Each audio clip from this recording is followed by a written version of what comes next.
104% tariffs going into effect on China tonight at midnight. It was a mistake for China to retaliate.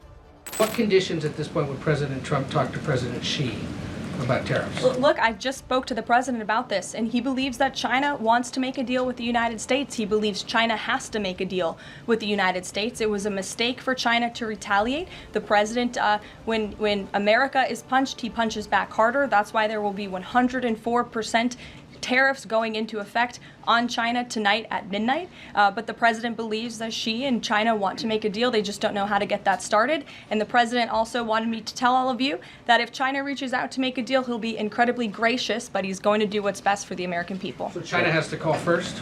The Chinese want to make a deal. They just don't know how to do it. But the president will be implementing these 104% tariffs on China tonight. And under what conditions might he consider lowering tariffs on China at this point? It would be imprudent of me to tell you those conditions here from the podium. Karoline. Sure, Gabe.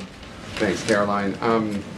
With regards to the Supreme Court ruling on the Alien Enemies Act, you're right, it was a win for the administration, but the justices also said that deportees are entitled to due process. Does the administration agree with that? That's not quite true, Gabe. They said that they are entitled to a habeas petition, and we are going to continue to comply with the law, and we are wholly confident that every single person that has been deported under the Alien Enemies Act, every person that will continue to be deported under the Alien Enemies Act qualifies for that deportation. NBC News is reporting that the administration is considering drone strikes on drug cartels in Mexico. We're citing several officials. This morning, Mexico's president was asked about that, and she said that we reject any of those actions. Your response?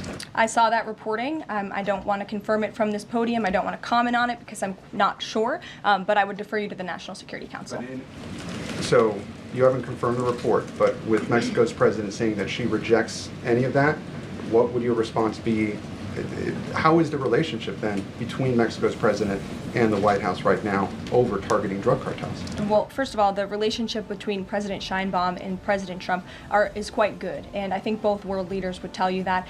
The president has been engaged directly with President Sheinbaum on a number of different topics, particularly when it comes to clamping down on the Mexican drug cartels, on clamping down on illegal immigration, human trafficking, drug trafficking through our southern border. She's taken significant steps towards doing that, but as for that specific report, again, I'm not going to comment.